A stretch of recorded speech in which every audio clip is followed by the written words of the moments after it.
મિત્રો એકવાર ફરી સ્વાગત છે આપનું ગુજરાતી મસ્તી ડિજિટલ પર। આખરે કેવી રીતે આપણા દ્વારા દીધેલા વોટની ગણતરી થાય છે? શું વોટની ગણતરીના સમયે ધોખાધડી થઈ શકે છે? મિત્રો દેશભરમાં જોરશોરથી ચૂંટણીનો માહોલ જોવા મળે છે અને અમને વિશ્વાસ છે કે આપે પણ વોટ આપ્યા હશે।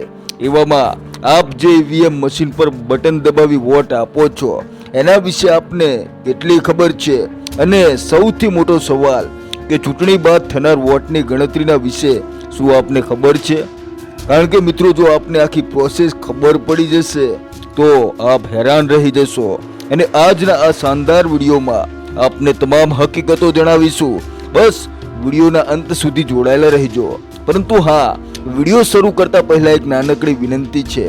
જો આપ ચેનલ પર નવા છો તો વિડીયોની નીચે દેખાતું લાલ રંગનું સબસ્ક્રાઇબ બટન દબાવી અને બેલ આઇકોન પ્રેસ કરવાનું ના ભૂલતા, જેનાથી આવનારા વિડીયો મળે આપને સૌથી પહેલા।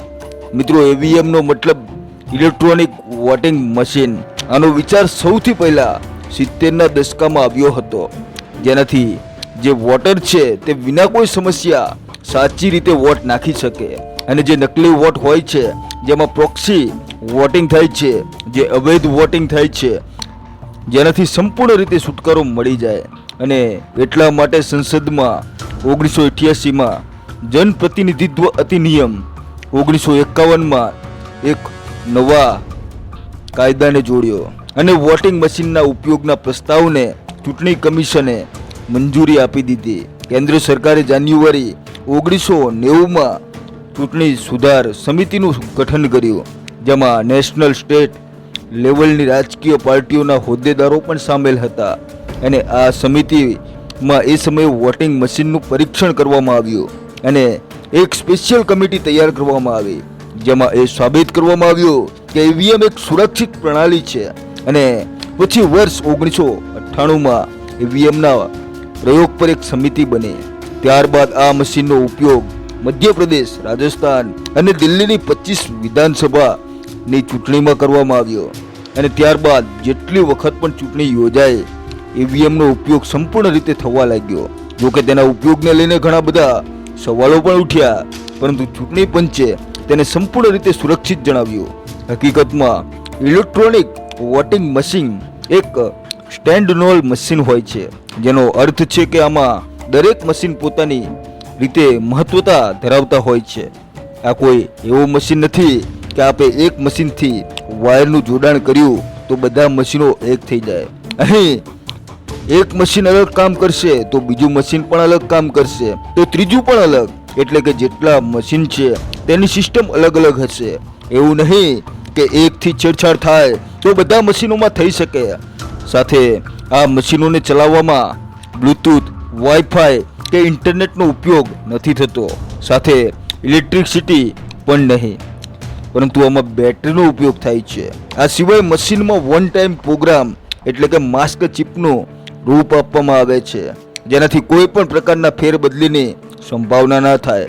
મિત્રો ઈવીએમને ભારત ઇલેક્ટ્રો લિમિટેડ અને ઇલેક્ટ્રોનિક કોર્પોરેશન ઇન્ડિયા લિમિટેડ દ્વારા તૈયાર કરવામાં આવે છે, જ્યાં આ કંપનીઓનો પસંદગીનો એક સમૂહ હોય છે જે આ મશીનોને સાવધાનીપૂર્વક, સુરક્ષાપૂર્વક અને ગુપ્ત વ્યવસ્થા હેઠળ તૈયાર કરે છે। મિત્રો બદલતા સમયની સાથે ઈવીએમમાં ઘણા ફંક્શનને પણ જોડવામાં આવ્યા, જ્યાં બેલેટ યુનિટ અને કંટ્રોલ યુનિટની વચ્ચે એક રેકોર્ડિંગ રાખવામાં આવી, રિયલ ટાઈમ વોચ લગાવવામાં આવી, જેના પર સિસ્ટમ લગાવવામાં આવી। ઈવીએમ પર દરેક વાર બટન દબાવવા પર તારીખ અને સમયનું અંકિત થવું, આ બધી વસ્તુઓ થવા લાગી અને હવે તો વીવીપેટનો ઉપયોગ પણ થવા લાગ્યો, જેમાં વોટર દ્વારા વોટ કરવામાં આવેલ કેન્ડિડેટના નામની એક સ્લીપ નીકળી આવે છે અને થોડી સેકન્ડ માટે વોટરને દેખાય પણ છે। મિત્રો આ બધી વસ્તુઓનો ઉપયોગ કરીને આપણે વોટ આપીએ છીએ અને રાજકીય પાર્ટીઓની કિસ્મત બદલીએ છીએ, પરંતુ અહીં જે સૌથી મોટો સવાલ છે એ છે કે જ્યારે આપણે વોટ દઈએ છીએ ત્યારે વોટની ગણતરી કેવી રીતે થાય છે? હકીકતમાં જે ઇલેક્ટ્રોકલ એરિયા હોય છે એટલે કે ગણતરીની જે જગ્યા હોય છે ત્યાં એક કાઉન્ટિંગ હોલ હોય છે। આ કાઉન્ટિંગ હોલમાં 14થી વધુ ટેબલ ગોઠવવામાં આવે છે અને દરેક ટેબલ ઉપર એક બૂથ ની ઈવીએમ મશીન રાખવામાં આવે છે. કયા ટેબલ પર કઈ મશીન રાખવામાં આવશે એના માટે પહેલાથી એક ચાર્ટ તૈયાર કરી લેવામાં આવે છે અને ત્યાં અલગ અલગ પાર્ટીઓના ઉમેદવારોને પણ સામેલ કરવામાં આવે છે, કારણ કે પાછળથી કોઈ પણ પાર્ટી વોટોની ગણતરીને લઈને કોઈ સવાલો ઊભા ના કરે. વોટની ગણતરી પહેલા પાર્ટીઓના ઉમેદવારની સામે ઈવીએમ મશીનમાં લાગેલી સીલને ખોલવામાં આવે છે અને ત્યારબાદ રિઝલ્ટ 1નું બટન દબાવવામાં આવે છે, જેમાં એ ખબર પડે છે કે કયા કેન્ડિડેટના પક્ષમાં કેટલા વોટ આવ્યા છે. તેમના નામની સામે એ વોટ દેખાય છે અને આ બધી વસ્તુ બધાની સામે ડિસ્પ્લે કરવામાં આવે છે, જેનાથી જે ઉમેદવારના એજન્ટ ત્યાં ઉપસ્થિત છે અને જે કર્મચારી કાઉન્ટિંગમાં લાગેલા છે તેમને બધી જાણકારી મળી રહે. મિત્રો, રિઝલ્ટ બટન દબાવતા જે સંખ્યા દેખાય છે તેને ફોર્મ પર લખવાની રહે છે અને આ ફોર્મ પર ઉમેદવારના એજન્ટ સાઇન કરે છે. ત્યારબાદ આ ફોર્મ ને રિટર્નિંગ ઓફિસરને સોંપી દેવામાં આવે છે. જ્યારે બધા 14 ટેબલ પરથી ફોર્મ એકત્ર થઈ જાય છે તો તેને રિટર્નિંગ ઓફિસરની પાસે ફોર્મ રાખવામાં આવે છે. ત્યારે રિટર્નિંગ ઓફિસર દરેક રાઉન્ડમાં વોટોની ગણતરી લખે છે. ત્યારબાદ જે રિઝલ્ટ સામે આવે છે તેને બ્લેક બોર્ડ પર લખવામાં આવે છે અને લાઉડ સ્પીકરની મદદથી તેની ઘોષણા પણ થાય છે. દરેક રાઉન્ડ બાદ મુખ્ય અધિકારીને સૂચના આપવામાં આવે છે અને આ પ્રોસેસ વોટની ગણતરી પૂરી થતા સુધી ચાલે છે.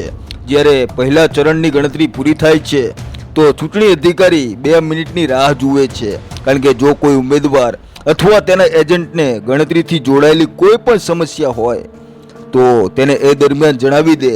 જ્યારે આ કામ થઈ જાય છે તો વોટોની ગણતરી સાથે વીવીપેટની ગણતરી મેચ કરવામાં આવે છે અને ત્યારબાદ તેને ચૂંટણી અધિકારી પાસે મોકલી દેવામાં આવે છે.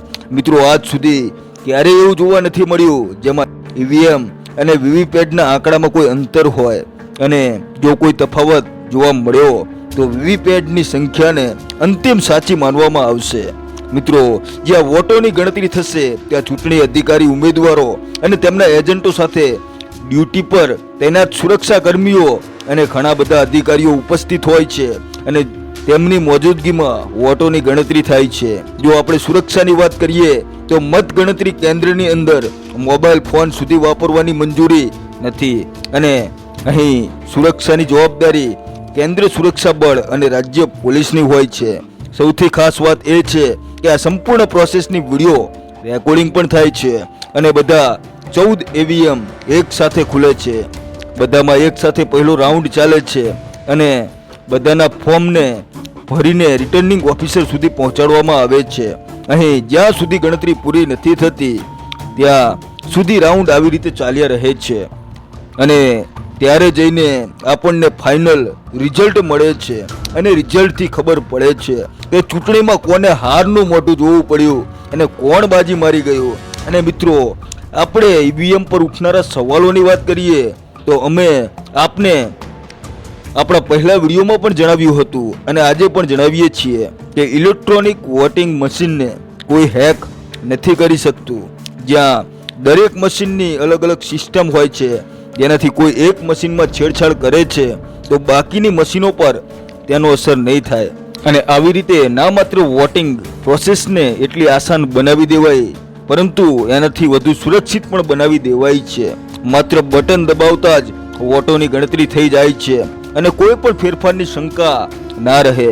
આશા છે કે આપને બધું સમજાયું હશે. હવે આપનું આ વિડીયો પર શું કહેવું છે એ કોમેન્ટ થકી જરૂર જણાવજો. જય હિન્દ, જય ભારત.